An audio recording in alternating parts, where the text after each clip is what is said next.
Hello JFM views, ரீசெண்டாக நாங்கள் வந்து ஒரு ஜெப்டோவில் வந்து ஆர்டர் பண்ணியிருந்தோம். ஆர்டர் பண்ணியிருக்கும் போது பார்த்தீங்கன்னா இந்த கிஃப்ட் பாக்ஸ் வந்து வந்துச்சு. ஜஸ்ட் இந்த கிஃப்ட் பாக்ஸ் வந்து உங்கள் முன்னாடி ஓப்பன் பண்ணலாம் அப்படின்னு சொல்லிட்டு வித்தியும் ஆர்வமாக இருக்கான், ஓப்பன் பண்ணி காமிங்க அப்படின்னு சொல்லிட்டு. இருடா நம்ம வந்து ஓப்பன் பண்ணலாம் அப்படின்னு சொல்லி வச்சுருக்கேன். ஆக்சுவலாக நாங்கள் இப்போ தான் ஆர்டர் பண்ணோம். ஆர்டர் பண்ண கேரி பேக் கூட இங்கே தான் இருக்கேன். ஸோ இப்போ நம்ம வந்து இதுக்குள்ளே என்ன இருக்குதுன்னு சொல்லிட்டு பார்க்கலாம். நீ ஓப்பன் பண்ணுறியா நான் ஓப்பன் பண்ணவா? சொல்லு நீ. சரி ஓப்பன் பண்ணு. வேகமாக ஓப்பன் பண்ணு. ஓகே. ஒரு 4-5 ஐட்டம்ஸ் கொடுத்துருக்காங்க. என்னது இது? பிங்கோ டெடி பட்டியா. ஆக்சுவலாக இது குர்குரே மாதிரி இருக்குன்னு நினைக்கிறேன். இது ஒன்று கொடுத்துருக்காங்க. அப்புறமேட்டு கீ கொடுத்துருக்காங்க. அப்புறமேட்டு ப்ரீமியம் பிஸ்கெட் ஒன்று கொடுத்துருக்காங்க நியூட்ரி சாய்ஸ்லேருந்து.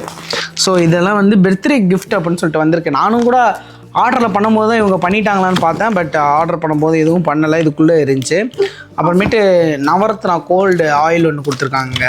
இதெல்லாம் ஜெப்டோ ஆரம்பித்து அவங்க பர்த்டே கிஃப்டாக என்னன்னு தெரியல. ஸோ இங்கே பார்த்தீங்கன்னா நவரத்னா ஆயில் இது வச்சுருக்காங்க. இது என்னமோ ஓப்பன் பண்ணிகிட்டு இருக்காங்க. இருடா. இரு.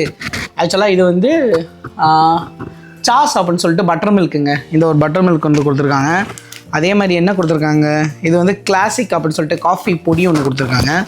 அப்புறமேட்டு ஷாம்பு ஒன்று கொடுத்துருக்காங்க. அப்புறமேட்டு ஜாம் 2 ஷாம்பு கொடுத்துருக்காங்க. வேறு என்ன இருக்குது? ஸோ இது எல்லாமே தான் கிஃப்ட்டில் வந்துச்சு. காமிச்சிடலாம் எல்லாத்தையும். உனக்கு தான்டா, நீ தான்டா எல்லாமே சாப்பிட போகிற. ஸோ இதுதான் இன்றைக்கி வந்து கிஃப்ட் பாக்ஸில் வந்துச்சு. ஜெப்டோ கிஃப்ட் பாக்ஸில் பர்த்டே கிஃப்ட் அப்படின்னு சொல்லிட்டு சரி உங்கள்கிட்ட காமிக்கலாம் அப்படின்னு சொல்லிட்டு என்னென்ன கொடுத்துருக்காங்க. ஆனால் நாங்கள் பர்ச்சேஸ் பண்ணது எப்படியும் ஒரு 400-500 ரூபா மேலே இருக்கும். ஒரு ஆயிலும் ஒன்று ஆர்டர் பண்ணியிருந்தோம். அதனால் அது அதிகமானனால இந்த கிஃப்ட் பாக்ஸ் வந்திருக்கா என்னன்னு தெரியல. ஒன் டைம் வருமா இல்லை இன்னொரு வாட்டி இன்னொரு வாட்டி ஆர்டர் பண்ணும்போதும் வருமானது தெரியல. ஸோ இந்த கிஃப்ட் பாக்ஸ் தான் கொடுத்துருக்காங்க. இதை உங்களுக்கு ஜஸ்ட் காமிக்கலாம் அப்படின்னு சொல்லிட்டு இந்த வீடியோ. அவ்வளோதான் ஜேஎஃப்எம் வியூஸ். நம்ம இன்னொரு சூப்பரான வீடியோவில் மீட் பண்ணலாம். பாய் சொல்லிடு விஜய். பை. அங்கே பார்த்து சொல்லணும். ஓகே.